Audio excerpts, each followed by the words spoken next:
Hello and welcome to Byju's. Welcome to the first webinar for the month of February 2017.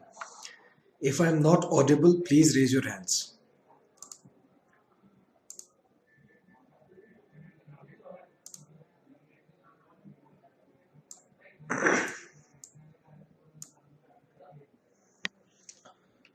Okay, so let's get started with all the important news that we witnessed in the past week. But to begin with, the entire week was more or less dominated by two sets of news. One related to the union budget, the other economic survey.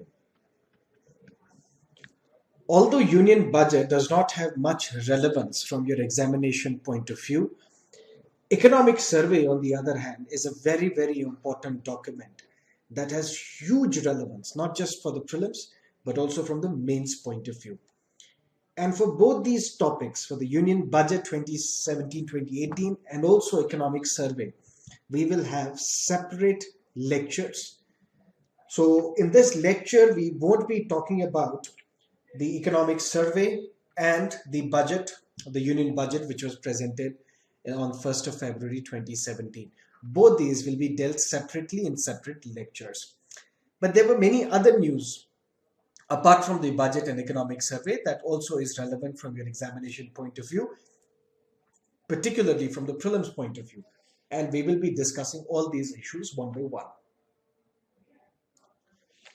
So to begin with again, economic survey and the union budget will be dealt separately in two separate lectures.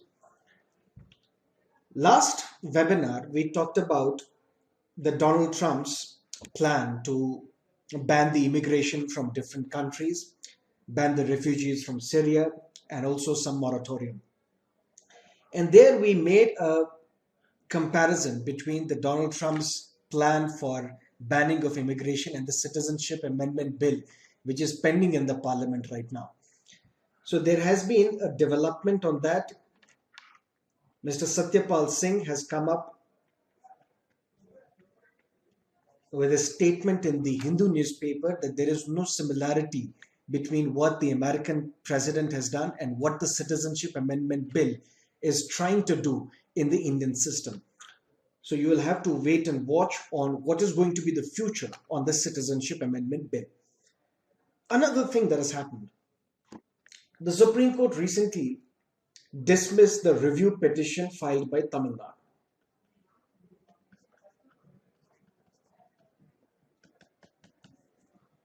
What has happened? Former Prime Minister Rajiv Gandhi was assassinated, and LTTE was supposed to be behind the assassination of Rajiv Gandhi. Then when the investigation was carried out, ultimately what happened, few individuals were caught and they were sentenced to death. But there was an inordinate delay.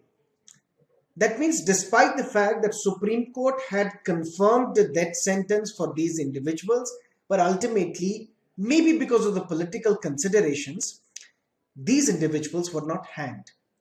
When these individuals were not hanged, then a landmark judgment was given by Supreme Court in 2014. That judgment talked about in Shatrughan Chauhan versus Union of India. In this judgment, Supreme Court said, if there is an inordinate delay, that means if the government, if the executive is not in a position to explain why this delay took place, this delay between the confirming of death sentence and the execution, why is there such an inordinate delay in the execution of these convicts? Then this inordinate delay can be a sufficient cause for the commutation of death sentence. So when death sentence is commuted, remember, there is something called pardon. There is something called commutation. Pardon absolves an individual, a convict, of all the disadvantages associated with a crime. That means, for example, if I am an individual, I have killed somebody. Now the court has pronounced me guilty, and the court is telling me that you are guilty and you will be hung till death. But then the president, what he will do, he will pardon me. That means I will not only be released from the prison, but all the disadvantages which are associated with my criminal offense, all these disadvantages also will be deleted. That means I am as good as a child born out of the womb of my mother. But only the president can pardon a death sentence. The governor of a state cannot pardon a death sentence.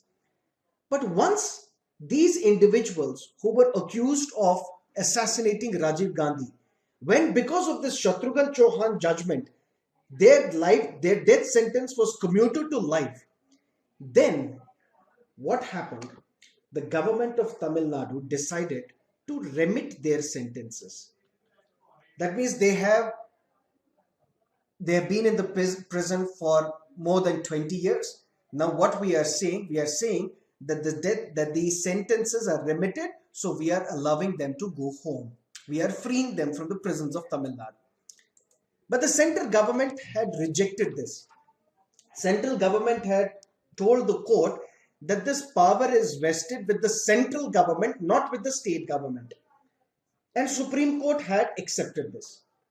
Now the Tamil Nadu government had filed another petition, a review petition before the Supreme Court, asking the Supreme Court that is it not the right of the state government of Tamil Nadu to remit the sentences? Because to remit the sentence comes within the legitimate power of the governor. But now the Supreme Court has rejected this review petition, and it has said that those persons who are convicted under the central law, or those individuals whose cases have been investigated by the central agency such as CBI, in these cases the remit power will be available with the central government. This power will not be available to the state government. So this was an important piece of news. I'll make it even crisp. There are various pardoning powers which are associated, which are given to the president or the governor, such as pardon, such as commutation, remission, respite. All these have been explained in the tablet and you can go through that. But a new interesting development has taken place when the assassins of Rajiv Gandhi were in the jail. They were sentenced to the death penalty, but ultimately because of political considerations, these individuals were not hanged. When these individuals were not hanged, then because of the judgment of the Supreme Court in Shatrughan Chauhan, their death sentence was automatically converted into life imprisonment. Why? Because there was an inordinate delay.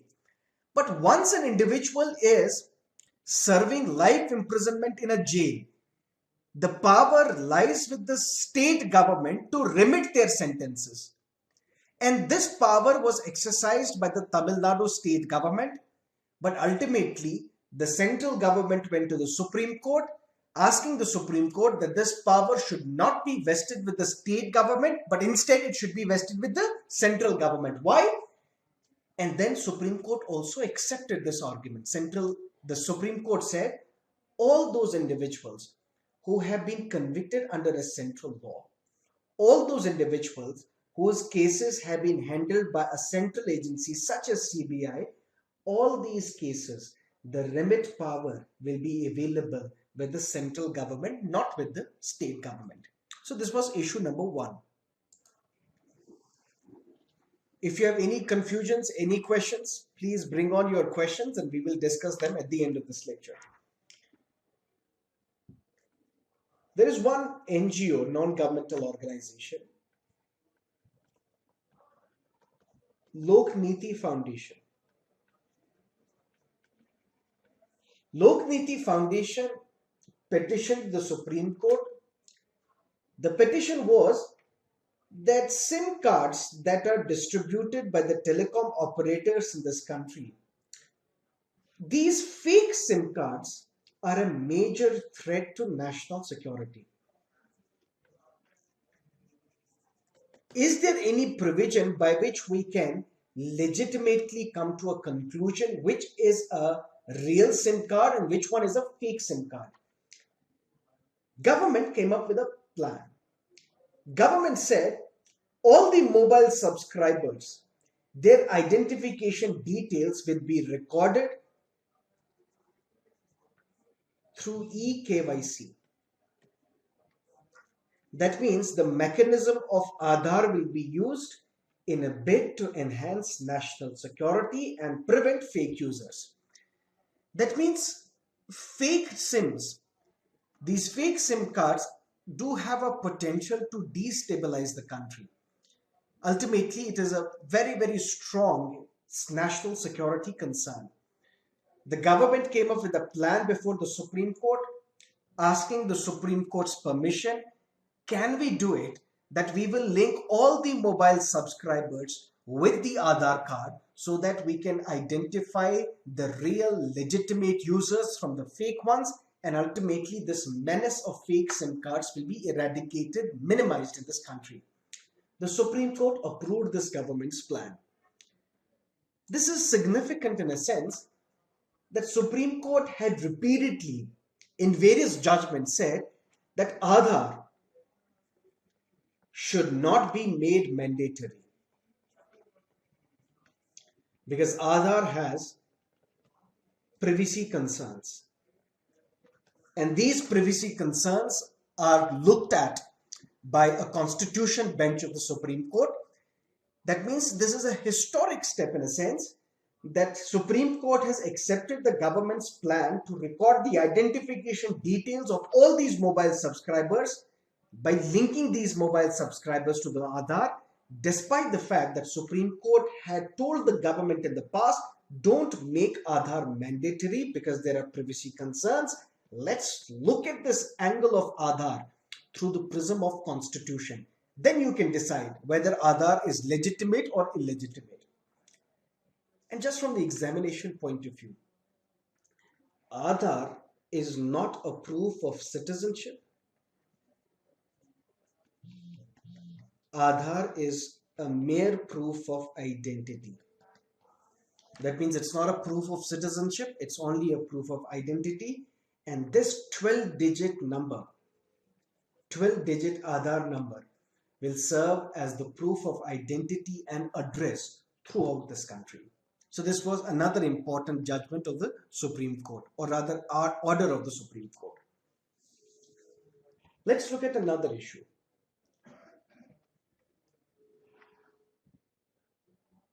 One of the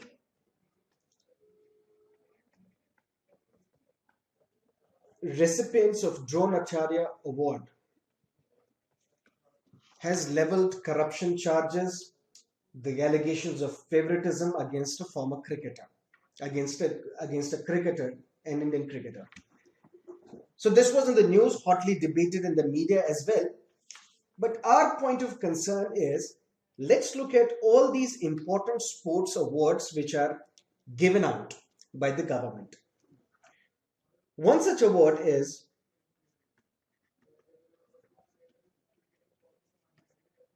Rajiv Gandhi Khel Ratna Award. And this can be a potential match the following type question that is frequently asked in the prelims examination. Rajiv Gandhi Khel Ratna Award is India's highest sporting honor.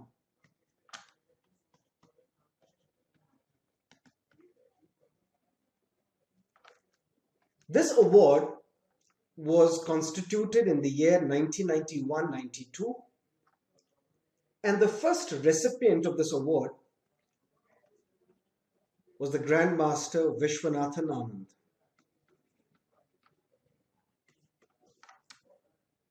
This award is given to the best sportsperson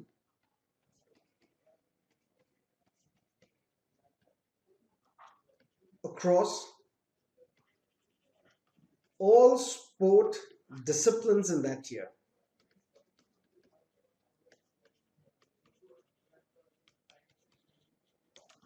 So that means if Dronacharya Award is in the news because of this controversy, let us have a look at some of the important major sports awards that are provided by the government. One such award is Rajiv Gandhi Khel Ratna Award, which is the highest sporting honor. It was constituted in 1991-92. Vishwanathan Anand was the first recipient. And this award is given to the best sports person across all sport disciplines in that year. That means the criteria is that these individuals who have performed better, whether in chess, badminton, cricket, boxing, volleyball, together we will decide 1, 2 or 3 individuals who will get this Rajiv Gandhi Khel Ratna Award. Normally, every year Rajiv Gandhi Khel Ratna Award is conferred on one sports person. But this is not the case. This is not the norm. Sometimes 3 or 4 individuals are conferred with Rajiv Gandhi Khel Ratna Award. We saw in 2016, 4 individuals were conferred with Rajiv Gandhi Khel Ratna Award. That means if the question comes, consider the following statements regarding Rajiv Gandhi Khel Ratna Award. This award is given to the best sports person across all sport disciplines except cricket. Is this a correct statement or not? This is a wrong statement because even cricketers are chosen for this award. Second, this award is conferred upon only one sports person. Even this statement is wrong because we saw in 2016, 4 individuals were conferred with Rajiv Gandhi Khel Ratna Award. This is all that you need to know regarding Rajiv Gandhi Khel Ratna Award. There is another award called Arjuna Award.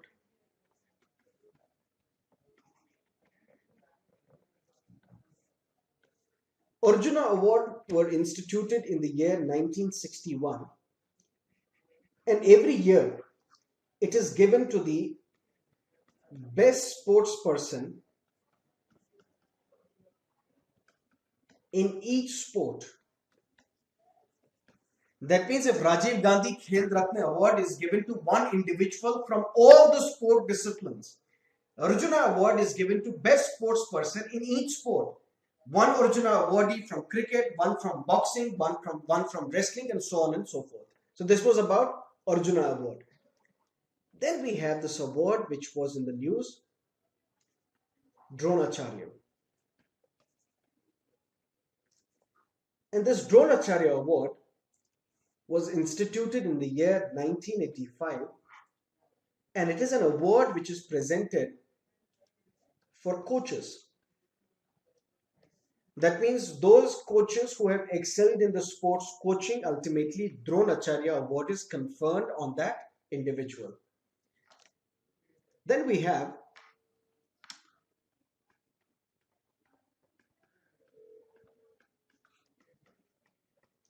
Tenzing Norgay Adventure Award.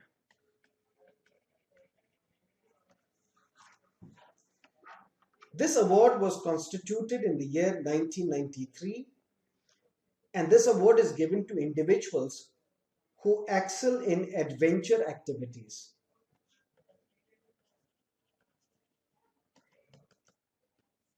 Whether these adventure activities are on land or sea or air. This is another important award, Tenzing Norgay Adventure Award. Then we have Dhyan Chand Award.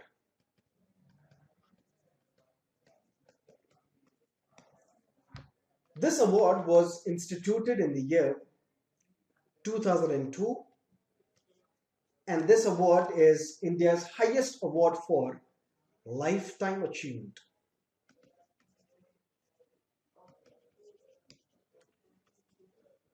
Somebody who is to be awarded or rewarded with lifetime achievement award in sports and games, for that individual Dhyan Chand Award is constituted. Dhyan Chand, as you would know, is a legendary Indian hockey player who won consecutive Olympic gold medals for Indian team in 1928, in 1932, in 1936. Those were the days when Indian hockey was eternal. In a sense, they were undefeated. One of the best time for hockey in this country.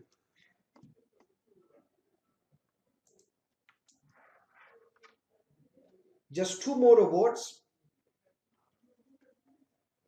Maulana Abul Kalam Azad Award. This is a trophy which is given to the best performance in sports among the universities in this country. That means universities in this country participating in inter-university competitions, and the best university in terms of the sporting credentials, that university is awarded Maulana Abul Kalam Azad Award. The last one is the Rashtriya Khel Protsahan Puraskar. This is a relatively new award, and that makes it a potential question from your examination point of view. The Rashtriya Khel Protsahan Puraskar, it was constituted or instituted in the year 2009, and it is presented to recognize the contribution which is made to sports by those entities other than sports persons and coaches. For example, there are companies who spend their money, their CSR funds, corporate social responsibility funds. There are companies who spend these CSR funds on the promotion or development of sports. These companies will be eligible for Rashtriya Khel Protsahan Puraskar, because ultimately these companies are encouraging sports in this country or the development of sports in this country. So these 5-6 awards are important from the examination point of view, considering that we have had this controversy regarding Dronacharya awarding. So we have an Arjuna Award, Rajiv Gandhi Khel Ratna Award, Dronacharya Award, Tenzing Norgay Adventure Award, Maulana Abul Kalam Azad Award, and Rashtriya Khel Protsahan Puraskar. Let's look at another issue. NGT, National Green Tribunal. NGT has come up with a statement and it said, not a single drop of Ganga has been cleaned.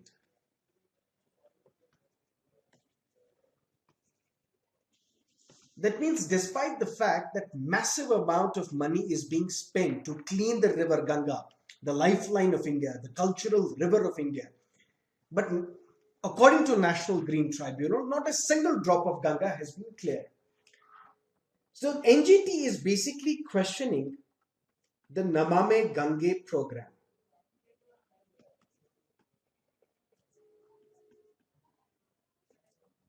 This program was launched primarily with the objective that let's clean the river in an effective manner. How can we clean this river Ganga? We will have to involve various stakeholders. Who are these stakeholders? Those states who are part of Ganga Basin. So if the issue is that NGT has questioned this program, Namami Gange program, in a sense that despite spending thousands of crores of rupees, why is it that we feel that not a single drop of Ganga has been cleaned? Let's talk about what is this Ganga Basin that we are talking about. Ganga Basin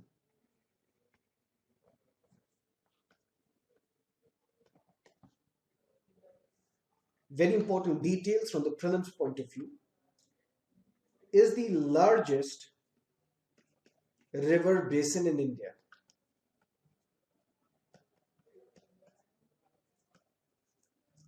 Now this we are talking about in terms of catchment area. If we involve or include the catchment area, then the largest river basin in India is Ganga. But ultimately, the Ganga river basin extends not only to India, but also to Nepal and Bangladesh. That means this Ganga river basin extends to India as well as Bangladesh and Nepal. But 79% of the area of this Ganga basin is in India. When the government of India decided, this was Prime Minister Modi's pet program, that let's clean the river Ganga, Prime Minister Modi made an effort and said that we cannot clean Ganga unless and until these Ganga river basin states are involved as stakeholders. So then government said, under this Namame Gange program, Uttar Pradesh, Jharkhand, Bihar, West Bengal and Uttarakhand, these 5 states will form the crux of Namame Gange program. That means we will clean river Ganga with the active involvement and participation of these 5 major Ganga basin states. But the point is that Ganga basin is not only conferred or confined with these 5 states. The basin covers 11 states in this country. Uttar Pradesh is one, Jharkhand, Bihar, West Bengal, Uttarakhand. Apart from these 5 states, there are 6 other states who are also part of this Ganga river basin. So the question can be, which of the following states are part of this Ganga river basin system? A, B, C, D, or which of these states are not part of Ganga river basin? So you should know the details about all these 11 states. So apart from these 5 states, we have Delhi, we have Chhattisgarh, we have Himachal Pradesh, we have Haryana, we have Rajasthan, we have Madhya Pradesh. These 6 states and the 5 states that are part of Namame Gange project, together these 11 states are part of Ganga river basin, which is the largest river basin in India in terms of catchment area. Let's look at another issue.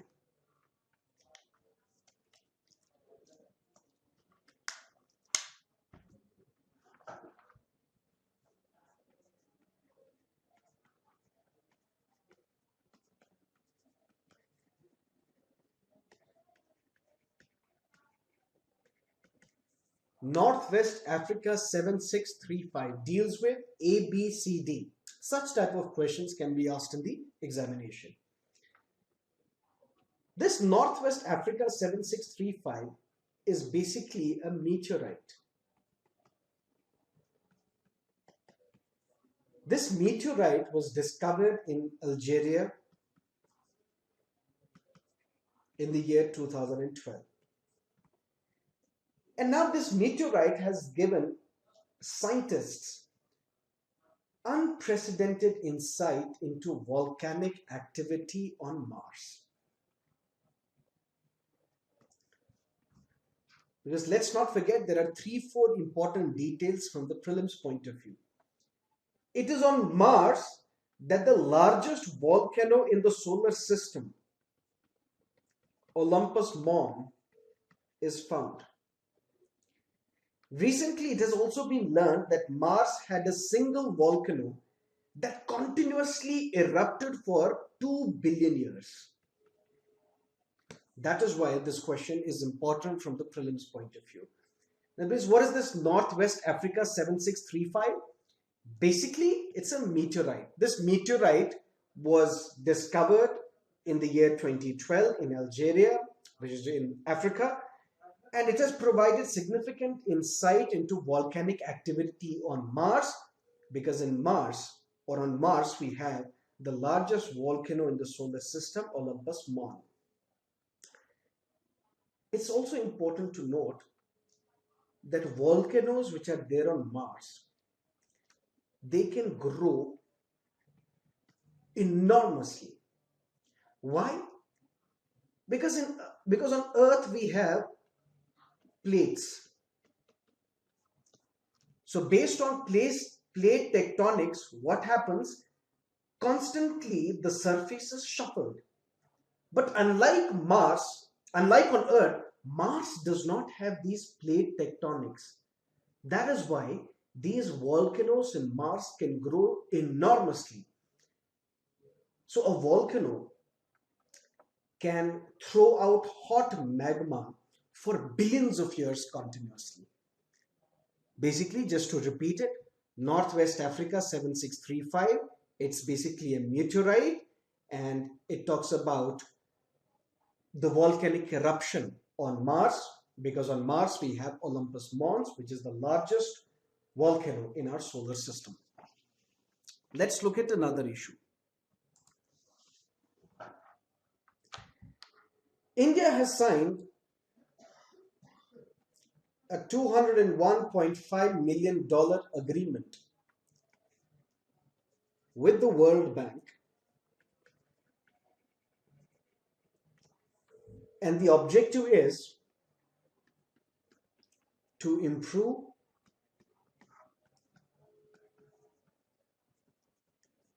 the quality of technical education in this country.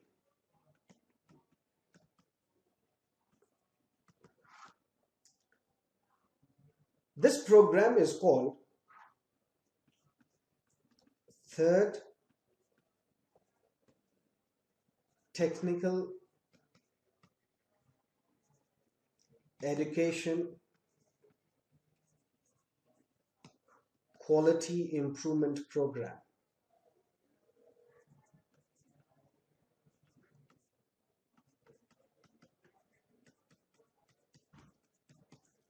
So what is this TAKIP 3, the Third Technical Education Quality Improvement Program? It's basically an agreement or financial assistance agreement with the World Bank. The objective is to improve the quality of technical education in India. This one statement is very important from the examination point of view. But there is something else as well.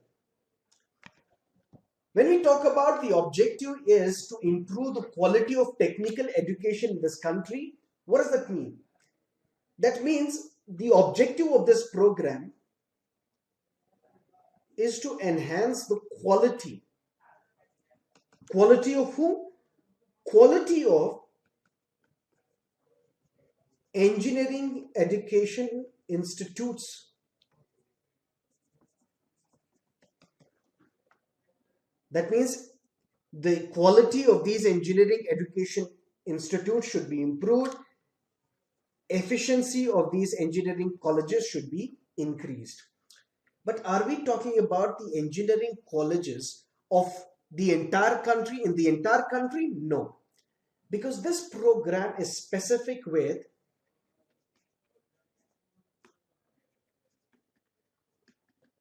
participating states. That means those states which will participate with the World Bank to improve or enhance the efficiency of the engineering institutes in this country. And which states have contributed, have participated in this? These details are now important. Uttarakhand is a state. Himachal Pradesh, Bihar, Uttar Pradesh, Madhya Pradesh, Chhattisgarh, Rajasthan, 8 northeastern states, that means 7 sisters plus Sikkim, as well as the Andaman and Nicobar Islands. These states you will have to memorize. That means this Third Technical Education Quality Improvement Program is what? This is a program where financial agreement has been done between the World Bank and the participating engineering colleges of these states. The objective is, let's improve the quality of technical education in this country. Let's enhance the efficiency of the engineering colleges in this country. So these are two important details, but last detail is another thing. Another important statement which can be a potential question in your examination. The project, this entire project of TECU 3 has been designed as a disbursement program. That means World Bank will disburse this loan based on the achievement of these respective states. Whether these states have achieved, have enhanced the efficiency of these engineering institutes or not, based on that, this loan will be provided by the World Bank. That means this agreement is basically a financial agreement. It is basically a loan or financing agreement where the loans will be provided by the World Bank to improve the efficiency of these engineering colleges which are situated in Uttarakhand, Himachal, Bihar, Uttar Pradesh, all these states that we have talked about. So this was about TECU 3. Let's look at another important issue.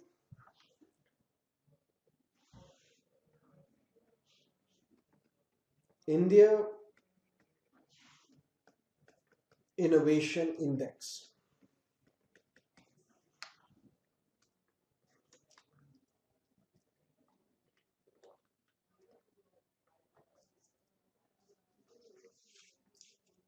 To make India an innovation-driven society or an economy, three important organizations came together.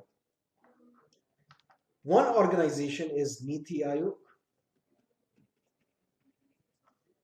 the other is DIPP, Department of Industrial Policy and Promotion, and the third one is CII, Confederation of Indian Industry.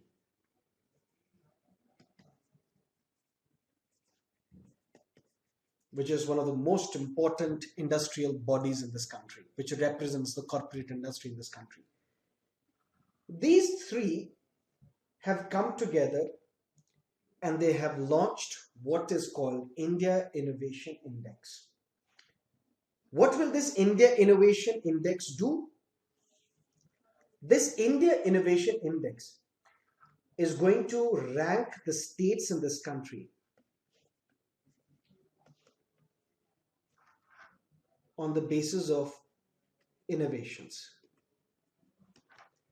That means on the basis of new innovations that a particular state is able to come up with, on these innovations, the ranking will be done and the ranking will be reflected what is called India Innovation Index. This is India's first online innovation index that will capture the data from all states, and ultimately we will rank the states based on their innovation capability. The government website PIB tells us that this India Innovation Index is going to be structured on the basis of GII. What is this GII? Global Innovation Index. That means just like this GII, Global Innovation Index, which ranks the countries of the world in terms of their innovation capability and innovation agenda. Similarly, we will have India Innovation Index, which will rank the states in this country on the basis of the innovations. So two important statements. Consider the following statements regarding India Innovation Index. The most important statement is that three agencies have come together to launch this mega initiative: Niti Aayog, DIPP and CII. And at the same time, this is going to be India's first online innovation index portal. And third important statement is that more or less this will be structured on GII, which is Global Innovation Index, which is the annual ranking of countries by their capacity for innovation. But few details we should know about GII as well. Maybe question regarding GII can be asked in your examination instead of India Innovation Index. So let's look at some of the statements. This GII is published by Cornell University inside and WIPO, which stands for World Intellectual Property Organization.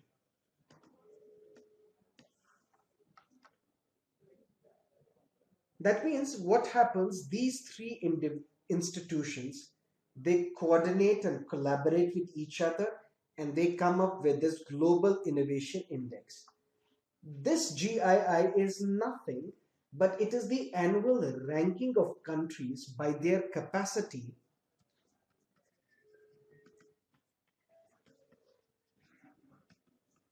for, and not only capacity, but success in innovation. What is their capacity for innovation and what is their success in innovation? And they rank the countries. On this GII, Switzerland is ranked at number 1 and India does not figure in the list. It is way last it is way at the end of this list, 79 or something. I don't know the exact ranking of India, but it is way far behind on this Global Innovation Index. So once we will have our own India Innovation Index, ultimately what will happen?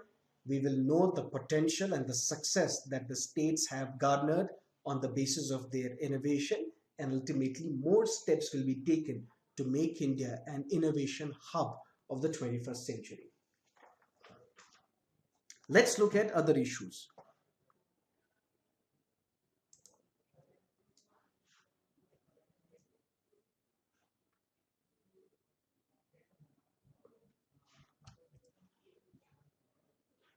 This is something that most of you, I think, would have read in the newspaper. There was a mysterious neurological illness that killed hundreds of children annually in Muzaffarpur. Muzaffarpur is India's biggest producer of lychee fruit.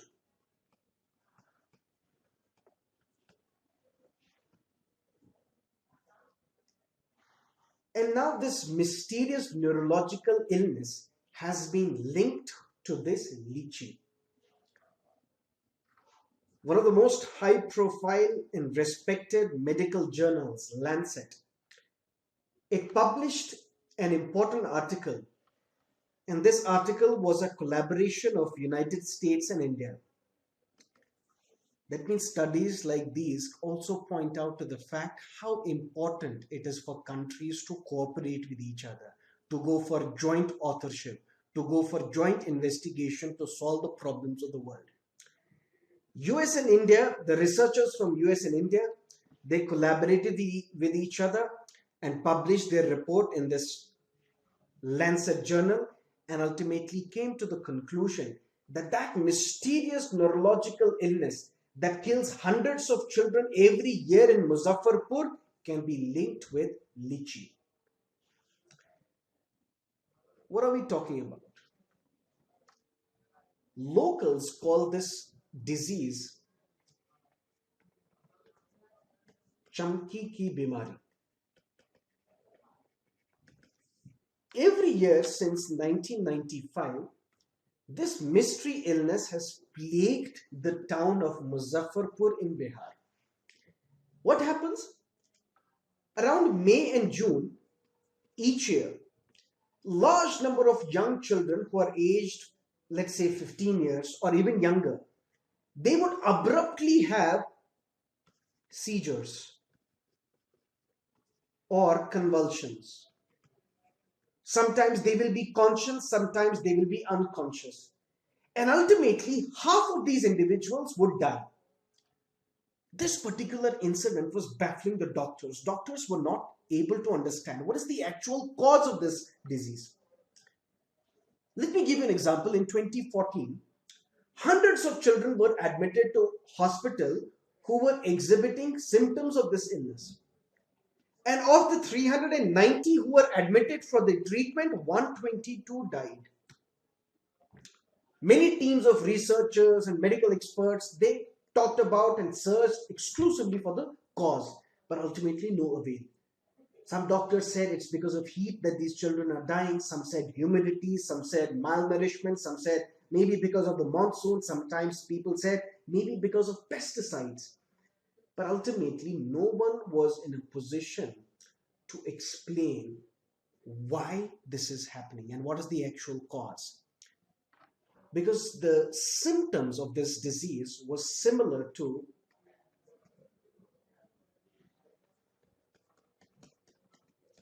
encephalitis, which is a disease that causes inflammation of brain.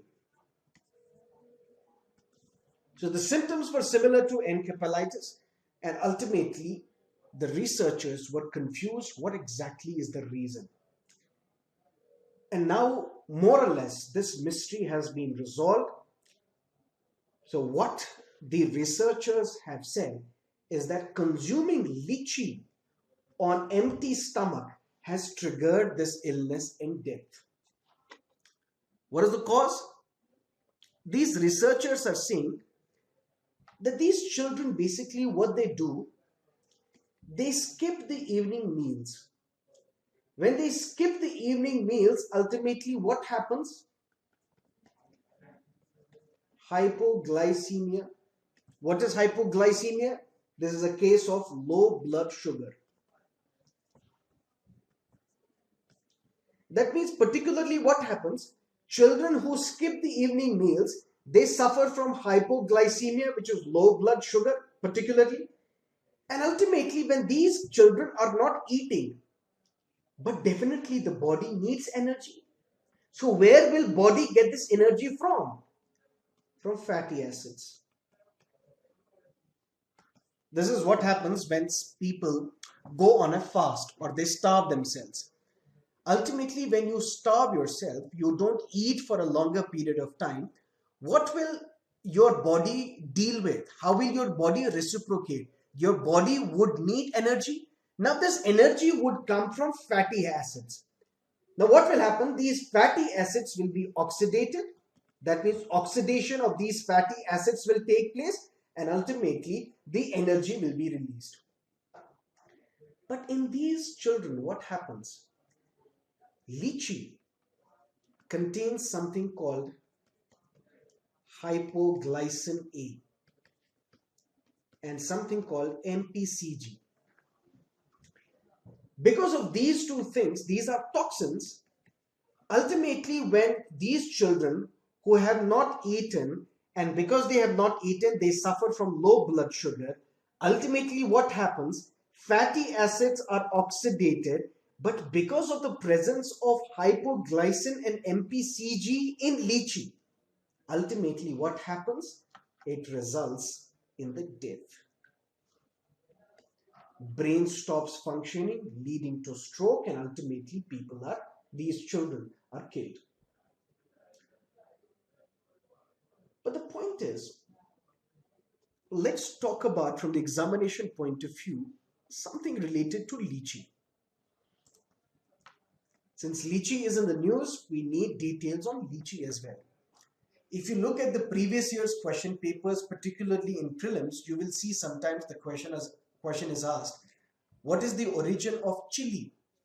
Who introduced chili in this country? So lychee, is it an Indian fruit? Lychee is believed to originate in China. In the southern state of China, this lychee was grown for thousands of years. In India, lychee was introduced in the 18th century.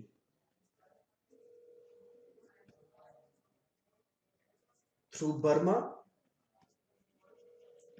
and from there it spread to many countries. The fact is that India and China today account for more than 91% of the world lychee production. In India, since India is also one of the largest producers of lychee, in India 74% of the lychee is produced or grown in Bihar, and majority of this is in Muzaffarpur. Let's talk about a few more details on this particular incident. Lychee is not at all hazardous alone. Yes, it is hazardous when children eat these lychees or these unripe lychees, which releases the toxins. But this lychee is packed with health benefits, vitamins, minerals are present in large numbers in lychee, and lychee, people also say, experts also say, is a very important source which can help you to reduce weight and even protect your skin from very harmful UV rays.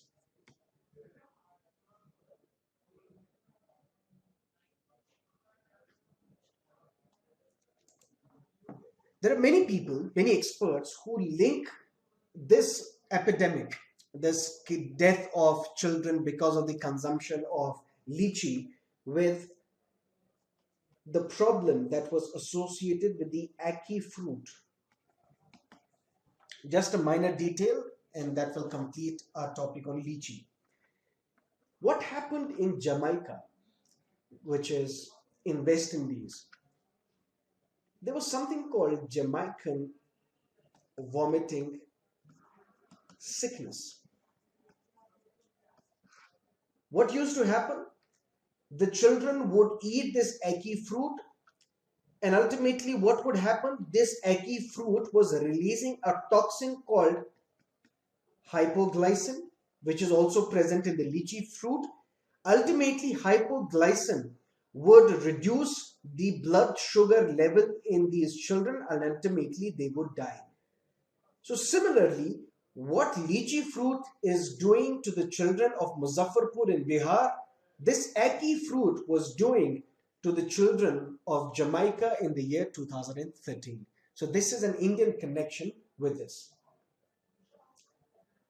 Let's talk about another important issue.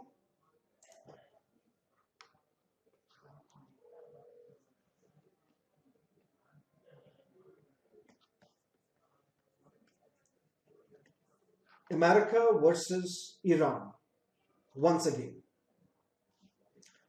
What happened? January 29, Iran test fired a medium range missile.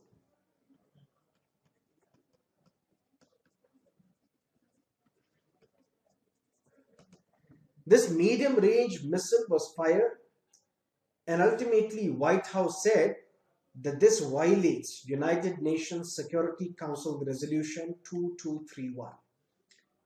This resolution was prescribing, banning Iran from carrying out a missile that can carry a nuclear device.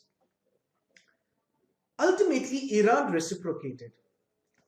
Iran said, yes, we have tested this ballistic missile, but this ballistic missile is not a breach of the treaty which was signed in the year 2015. So let's talk about what exactly happened in 2015.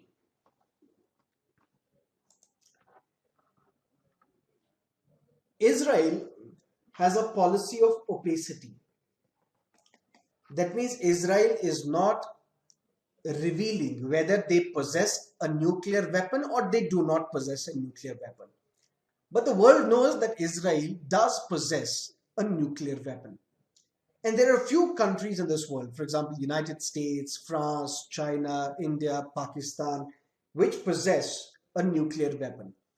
So the entire energy of the countries, particularly United States and Europe, has been focused on preventing another state from acquiring a nuclear weapon. United States accused Iraq of acquiring a nuclear weapon or weapons of mass destruction, and ultimately on this reason, United States attacked Iraq and destroyed it. Similarly, United States viewed Iran with suspicion that Iran is also developing a nuclear weapon.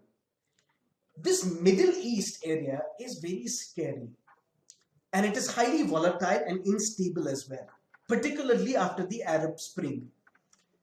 What happens if Israel, which is a close ally of the United States, if only Israel has a nuclear weapon in this area, if another country will also possess a nuclear weapon, it will lead to a tug of war.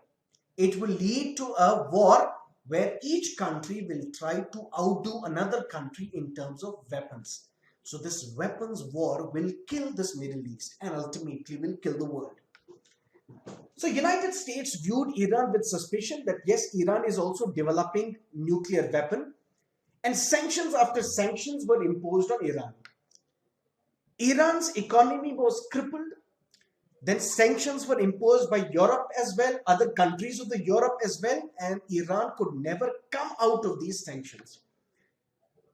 But then one of the most beautiful legacies of former President Barack Obama is this JCPOAI, Joint Comprehensive Plan of Action. This is commonly known as Iran nuclear deal. This is an international agreement between Iran, P5+1. That means 5 permanent members of the United Nations. Who are these 5 permanent members of the United Nations Security Council? China, Russia, United Kingdom, France, United States, +1, Germany. So that means basically in July 2015, at Vienna, this joint comprehensive plan of action was signed between Iran, P5+1 nations, and ultimately Iran said, I am not going to test a nuclear weapon. In exchange of this commitment that Iran is not going to test a nuclear weapon, the economic sanctions one by one were lifted from Iran.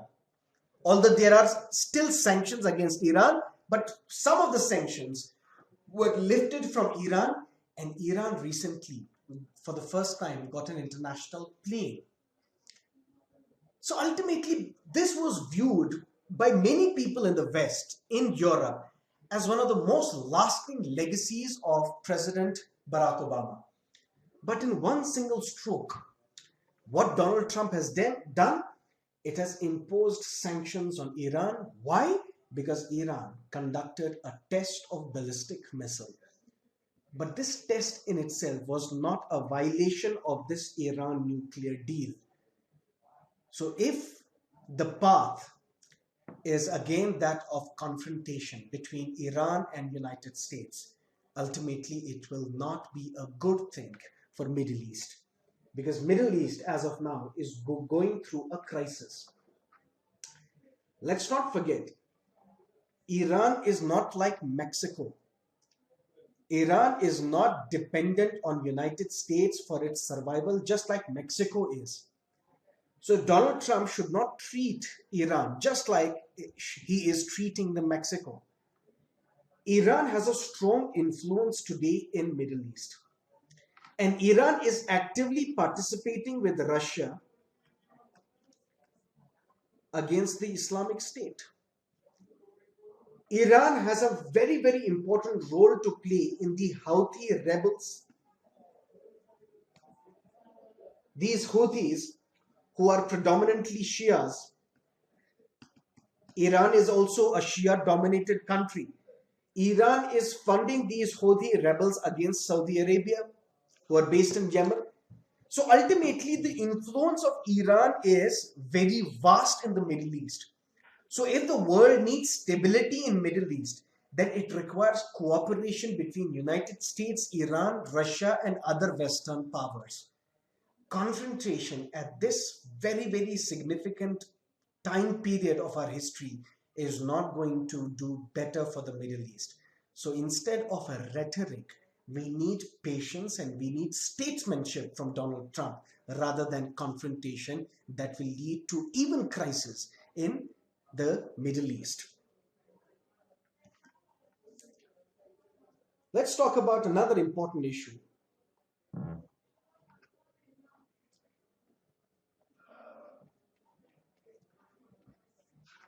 Oil spill.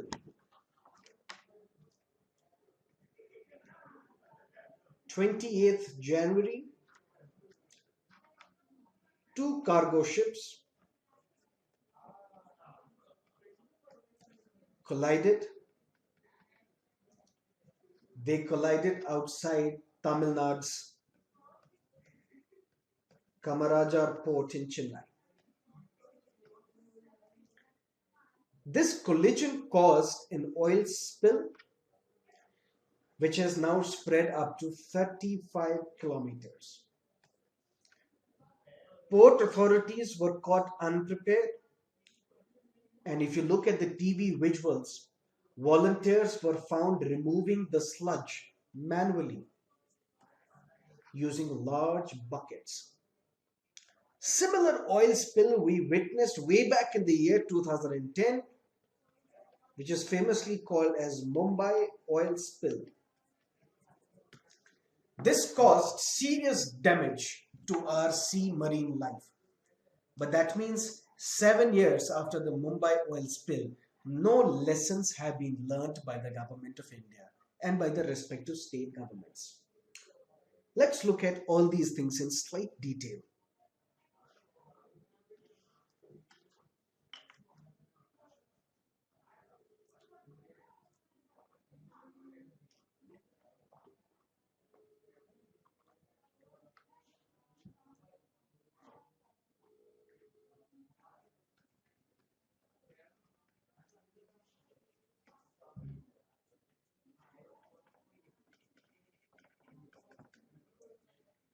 Basically, an LPG tanker rammed the petroleum tanker, and ultimately this caused an oil spill. The problem is that when it caused the oil spill, the port authorities initially said that only 200 liters had leaked. Then the figure was amended to 1 metric ton, then 2, then 3, and finally Coast Guard released a more worrying assessment, and it said 20 tons more needs to be cleaned up. That means the actual leak may be much, much more. The cleanup work is going on, and various authorities and multiple agencies, including volunteers, are helping to clean up this oil spill. But the point is,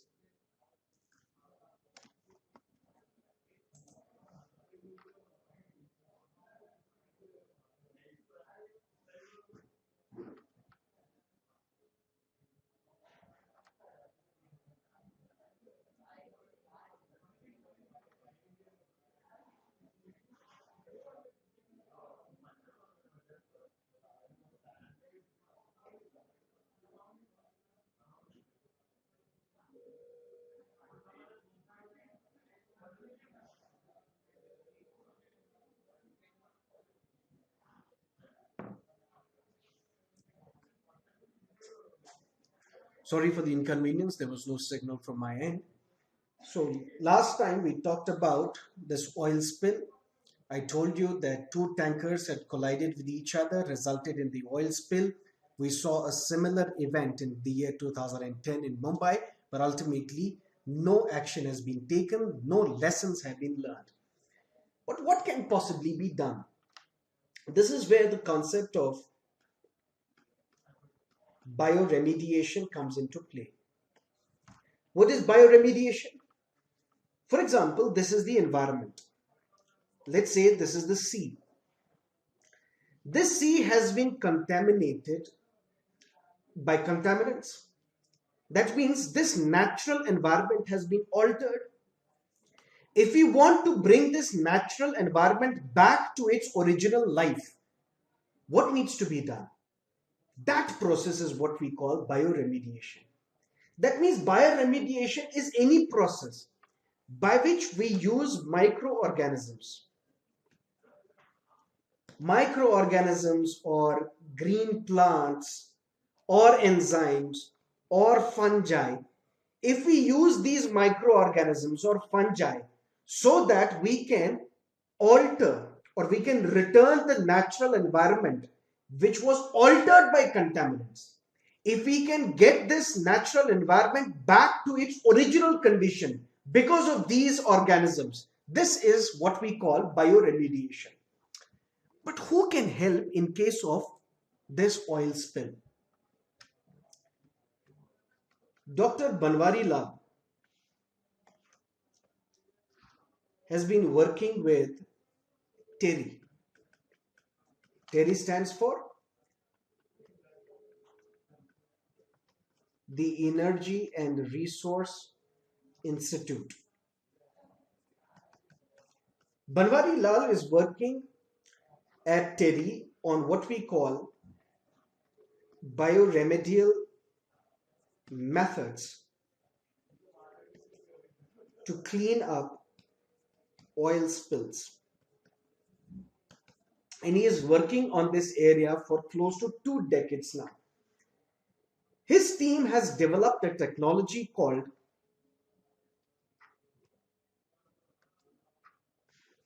oil zapper. This oil zapper was used for the last time in Mumbai when oil spill took place in the year 2010. This oil zapper basically is a cocktail of different bacteria, and these different bacteria feed on oil. So this is something that we can use in Chennai, oil zapper. But what is this oil zapper? Oil zapper basically is a very complex mixture. It's basically a powder which is light brown in color.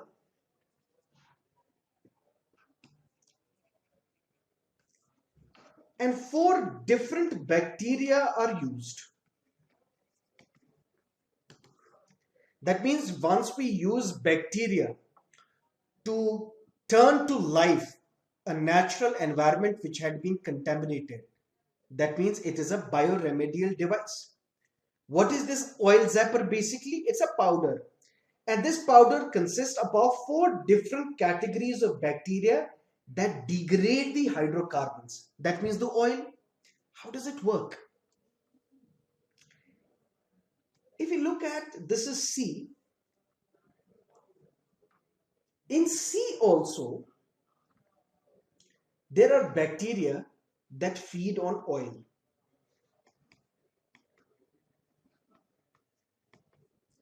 But many of these bacteria are slow.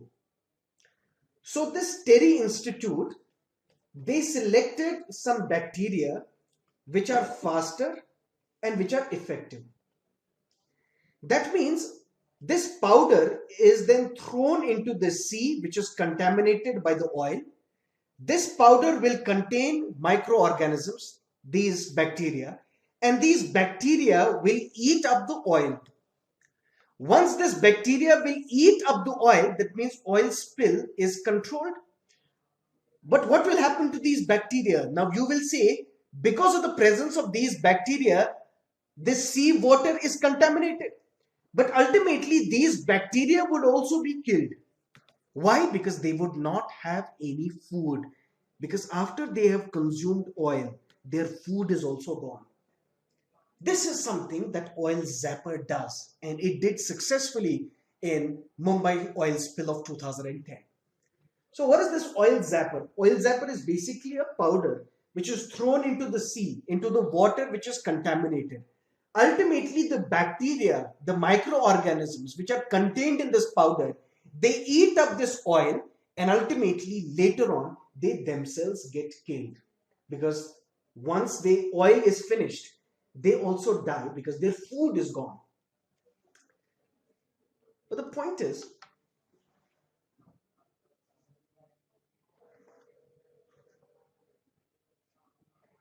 there was a plan.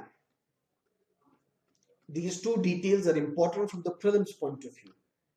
National Oil Spill Disaster Contingency Plan. Way back in 1993, this plan was created, set up by the government. And on the basis of this National Oil Spill Disaster Contingency Plan, Indian Coast Guard is the coordinating authority. A very important statement from the prelims point of view. According to National Oil Spill Disaster Contingency Plan, which of the following institutions or agencies act as the coordinating authority? Central government, Defense Ministry, Home Ministry, State government, or Indian Coast Guard? The answer is the Indian Coast Guard. In 2015, that means just 2 years back, the Coast Guard overhauled or comprehensively revised this document to meet international needs. And it set up something called Online Oil Spill Advisory System. That places India amongst a select list of countries that have indigenously developed capabilities. What are these capabilities? To prevent the prediction of the trajectory of oil spills. Let me explain it slightly detailed.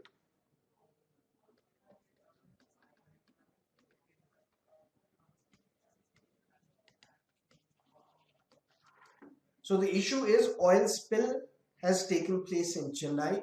You can see volunteers are using large buckets to physically transport the smudge.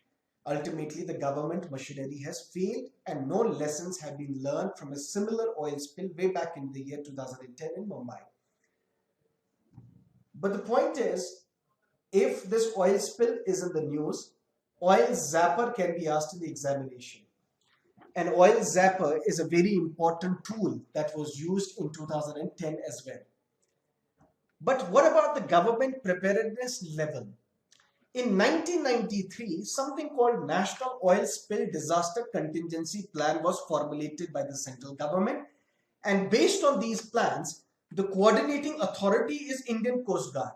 That means whenever and wherever oil spill will take place, lead will be taken by Indian Coast Guard. Indian Coast Guard would then seek the help of various organizations and will coordinate the operations. The mechanism of oil spill will be coordinated by Indian Coast Guard. But Indian Coast Guard revised this plan in the year 2015 and it came up with an online oil spill advisory system. That means, for example, these two boats have collided with each other. After the collision, what is going to be the trajectory of the oil spill? In which direction this oil will be spilled? That trajectory would have been provided by this online oil spill advisory system, but even this has failed to come up with the trajectory. That means all these things are only on paper. The same year, that means the year 2015, India signed or ratified rather Bunker Convention. Another important thing from the examination, particularly from the prelims point of view. What is this Bunker Convention? This is the International Convention on Civil Liability for bunker oil pollution damage 2001. What it does? This convention ensures adequate, prompt, and effective compensation for the damage which is caused by the oil spill. But ultimately, authorities just put everything in place on paper. Yet we are seeing that a marine disaster is unfolding in Chennai. We have seen that turtles, the olive ridley turtles that we discussed in the last webinar, they have died insignificant numbers. Bird species, marine species have lost their life. That means ultimately the responsiveness of the government is not what it should be. So this is what you need to understand from the prelims point of view regarding what we witnessed in Chennai, the oil spill. And these are all important issues that we discussed that were in the news in the last week, apart from the union budget and economic survey, for which we will have separate lectures. That's all for now. And if you have any questions, please feel free to ask.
The Assam Accord of 1985 we discussed in the last webinar,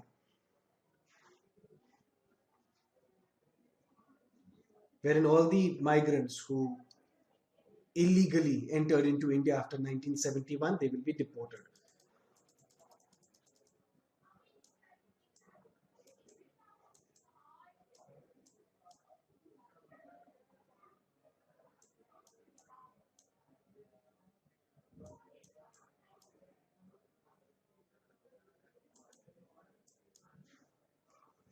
For different kind of petitions, review petition, curative petition, please look into the tab lectures that has been explained in detail there.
How many coaches can be awarded Dronacharya Award?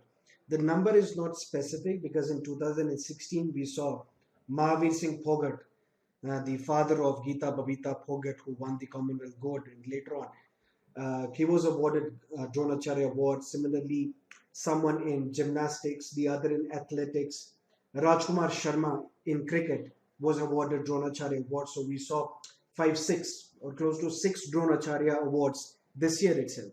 So the number is not specific.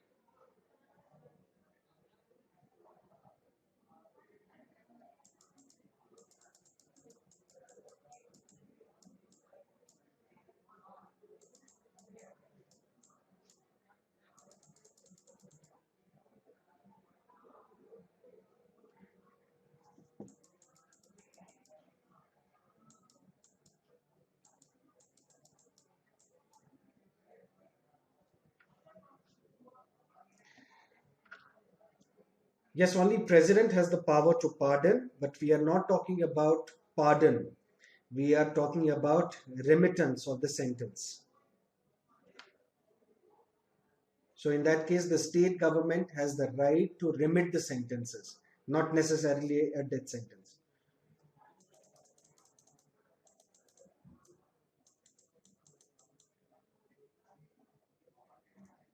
Disbursement means, for example, based on your performance, whether you have done well to increase the efficiency of the engineering colleges or not.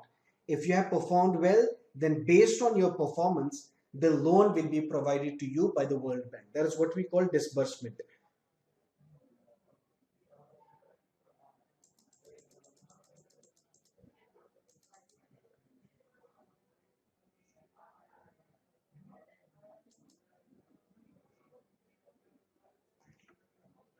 In India Innovation Index, the institutes which are involved, the Niti Aayog, Department of Industrial Policy and Promotion, DIPP, and CII, Confederation of Indian Industry. If you are talking about GII, Global Innovation Index, then Cornell University, Inside, and WIPO, World Intellectual Property Organization, is involved.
Basically, the Iran nuclear deal made it difficult for the Iran to test a nuclear weapon.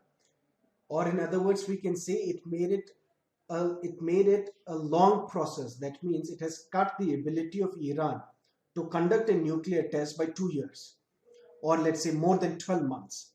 So that time period is a very important category which has enabled Iran or prevented Iran from acquiring a nuclear weapon.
Class on economic survey and budget, please check your schedule. It's mentioned there.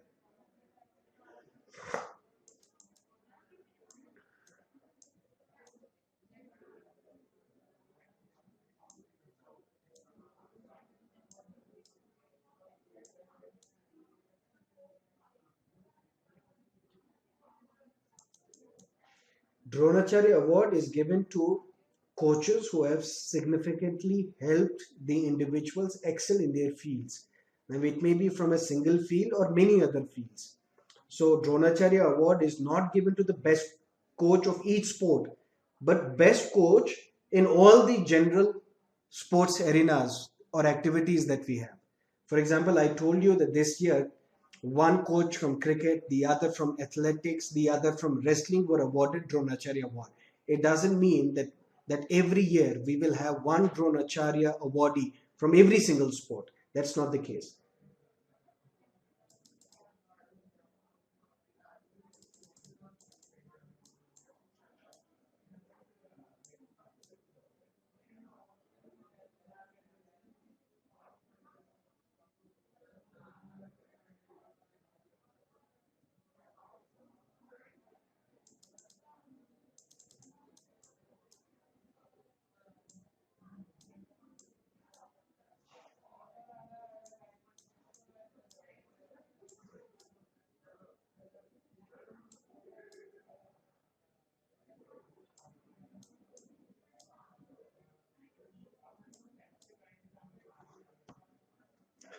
I mean, Chennai basically, uh, Mr. O. Selvam has resigned. He has submitted his resignation, but he can withdraw his resignation at any point in time as well. It is only if the central government is backing OPS, then we can see that the governor will accept the taking back of the resignation, and then OPS will continue as the chief minister. But then he has to prove his majority on the floor of Tamil Nadu Assembly, but which looks very unlikely today. Despite the fact that public sentiment is behind OPS, the people in general, even the celebrities, are backing OPS. The cadre of AIADMK is backing OPS, or at least that's the impression that we get. But considering the fact that AIDMK is in the government, all boils down to the MLAs, the role the MLAs have to play.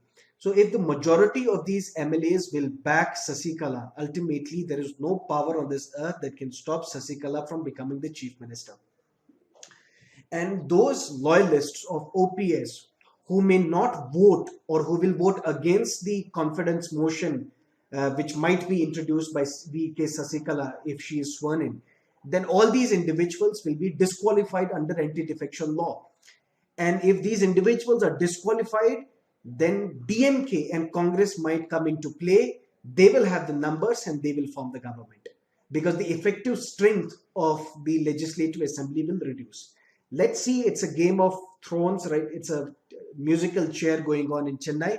But considering the fact that today uh, almost 130 MLAs were present in the meeting called by VK Sasikala, it looks likely that she has the support of the MLAs and she will be in a position to form the government. We also hear the reports that all these MLAs have been, bundled together, and they are kept at a single place to prevent OPS supporters from poaching them. Let's see what it looks like after a point. But in all likelihood, VK Sasikala will become the chief minister.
Yes, you're right. The missile which was tested by Iran, it cannot be termed as the violation of the Iran nuclear deal, because Iran nuclear deal allows Iran to set up nuclear technology for peaceful purposes, and it does not discourage Iran from testing the ballistic missiles.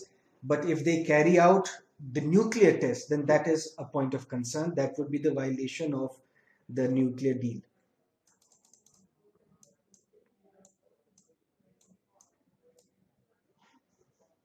The Nagaland issue has been dealt, I think, three webinars before.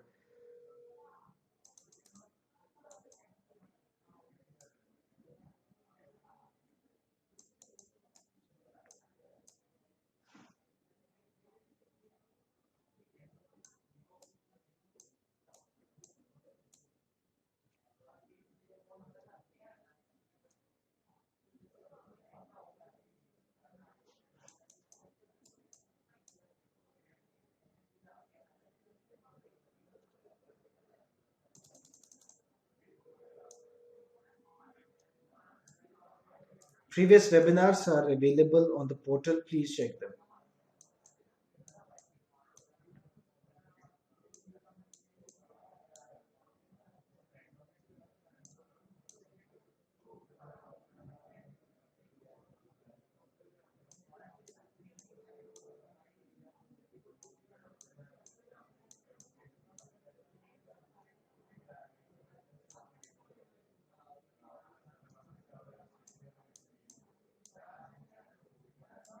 Administering an oath to a chief minister is the right of and the duty of a governor. The president cannot intervene in that case.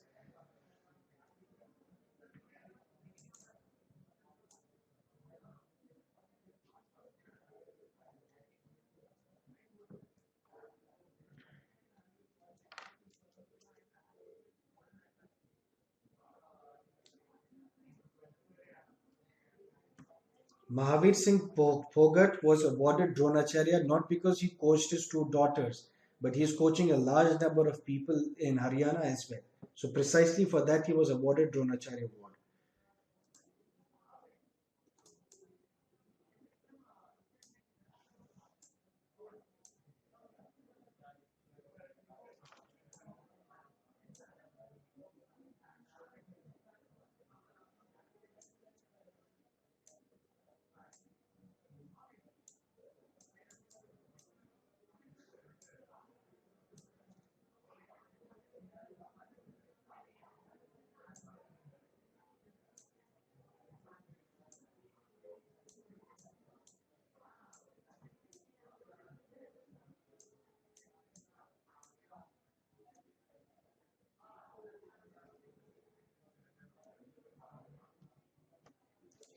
Absence of plate tectonics does not make the volcano more active. It's only that the molten lava will be thrown out for the millions of years continuously.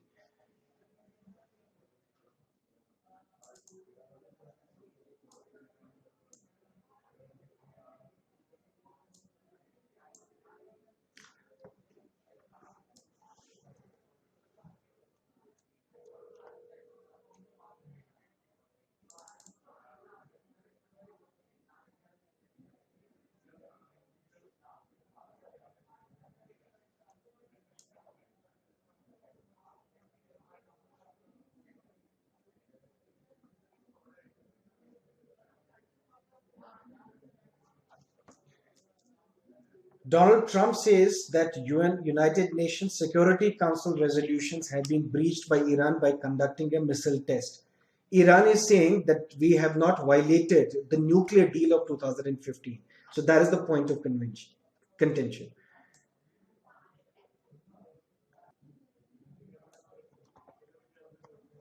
Okay, thank you for being here. Good night. Bye bye.